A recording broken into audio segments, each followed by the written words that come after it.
ओम विष्णु पत्नीं क्षमा देवीं माधवीं माधव प्रियं लक्ष्मी प्रिय सखीं देवीं नमाम्यच्युत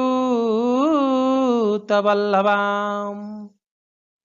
अर्थात माँ लक्ष्मी होउछंती विष्णुंकर पत्नी, विष्णु पत्नी क्षमा देवी, से क्षमा दियंती एवं तांकर अन्य नाम हेउछि माधवी, कारण कृष्णंकर विष्णुंकर अन्य नाम हेउछि माधव, तेणु माधवंकर पत्नी को माधवी बोली कहा जाए। एवं से हेउछंती माधवंकर प्रिया, तेणु विष्णुंकर प्रिया एवं लक्ष्मी प्रिय सखीं देवी नमाम्य अच्युत वल्लभम। अर्थात विष्णुंकर प्रिया तथा तांकर प्रिय सखी अच्युत